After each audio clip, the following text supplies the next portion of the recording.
Salut à tous, ici Jonathan pour Fitness. Suite à la dernière randonnée que j'ai faite, et je me suis questionné parce que cet été, il y a eu à la demande de la montagne des premiers répondants. Et je me suis dit, qu'est-ce que je pourrais faire pour conscientiser les gens à être plus sécuritaires qu'on pense pour aller faire une randonnée. Donc, voici des trucs pour rendre une randonnée très agréable et très sécuritaire. Mais, avant d'aller plus loin, je vous suggère fortement d'aller voir ma page Facebook, Instagram. Et si vous n'êtes pas encore inscrit à ma page YouTube, je vous suggère fortement la petite cloche juste en bas. Et sur ce, on se voit. Voici la mesure sécuritaire pour avoir une bonne randonnée pédestre, sans qu'on est obligé d'appeler les premiers répondants. Première des choses, c'est une préparation. La préparation, je veux dire, on planifie où on veut aller, qu'on a planifié la montagne ou la randonnée, tout dépendant du niveau d'expertise que vous avez ou l'activité que vous voulez faire. On planifie toujours. Est-ce qu'on amène des réserves? Est-ce qu'on amène des doublures? C'est quel genre de bottes? On amène-tu des cartes et GPS? Donc, je vous ai fait une petite liste assez simple. Et de toute façon, comme je dis souvent, je n'ai pas la vérité absolue. Donc, c'est seulement mon opinion. Donc, j'aimerais avoir vos commentaires aussi afin d'améliorer la façon dont je fais mes vidéos. Et bien entendu, avec vous. Première des choses, je parlerai du téléphone cellulaire. Téléphone cellulaire, pourquoi? Et on a un GPS sur le téléphone cellulaire afin de mieux se repérer sur la carte.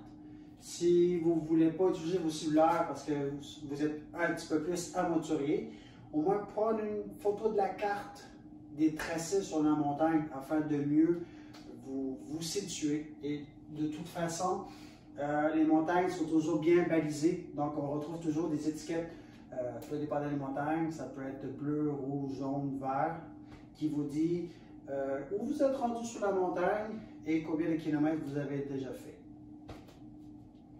Et aussi, je parle de l'application All Mountain qui est disponible sur Android et iPhone, qui donne environ toutes les montagnes, de ce que j'ai vu en Amérique du Nord, et surtout même ceux qui sont disponibles ici au Québec. Deuxième des choses, je vais parler de nutrition.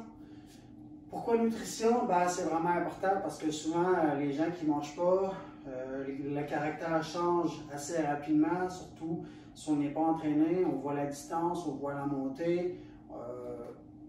Les barres énergétiques deviennent un must. Des gels énergétiques, des barres protéinées aussi.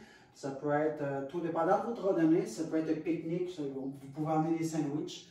Mais encore là, tout dépendant de votre planification, si c'est un simple pique-nique, une simple randonnée ou une longue sortie. Donc là, on parle de, mettons, plus qu'une journée, ça peut aller jusqu'à 2 semaines. Donc la planification change carrément. Donc, un must, la nutrition. Troisième must, je parle d'hydratation. En général, quand on va faire une randonnée, on essaie toujours de s'amener 1 à 2 litres de façon générale. Éventuellement, tout change avec la planification et la durée de votre randonnée. Si on parle d'une journée, on parle d'1 litre à 2 litres. Si on parle de plusieurs jours, là, on s'assure d'amener des filtres pour pouvoir filtrer l'eau.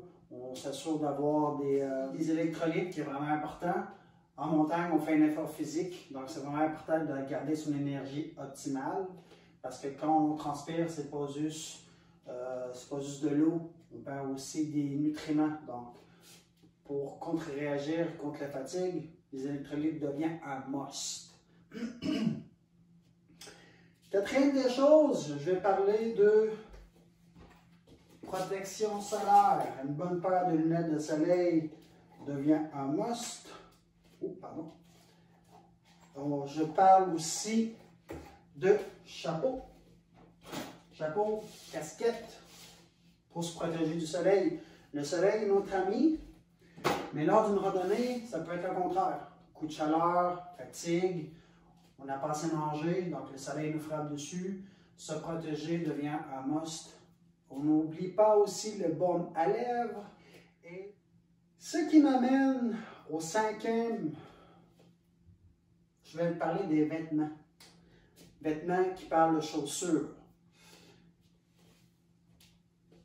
Vous savez, monter une montagne avec ça, c'est pas l'idéal.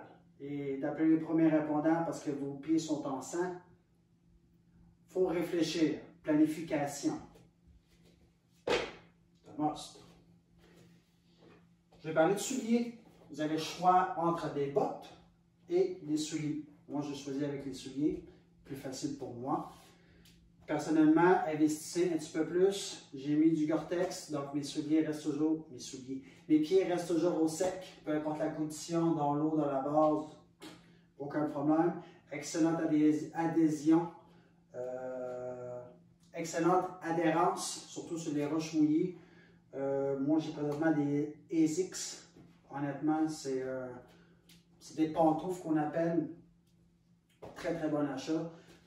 Aussi, on est capable de les serrer jusqu'à la cheville. Ce ne sont pas des bottes. Les bottes, les gros avantages des bottes, c'est que si on tombe dans un pavé qui est rocailleux, où les roches sont instables, les bottes deviennent un must parce que ça vient stabiliser au niveau de la cheville, parce que quand on marche en montagne, les chevilles sont portées à très travailler. Donc, c'est un gros avantage des bottes. Les pantalons. Pour avoir des pantalons 3/4, des pantalons longs, les pantalons de randonnée vont être souvent de couleur kaki, gris, noir, brun. Ceux-là sont anti-taches. Il y a une protection contre les genoux. Donc, ça vaut vraiment la peine d'investir dans des bons pantalons.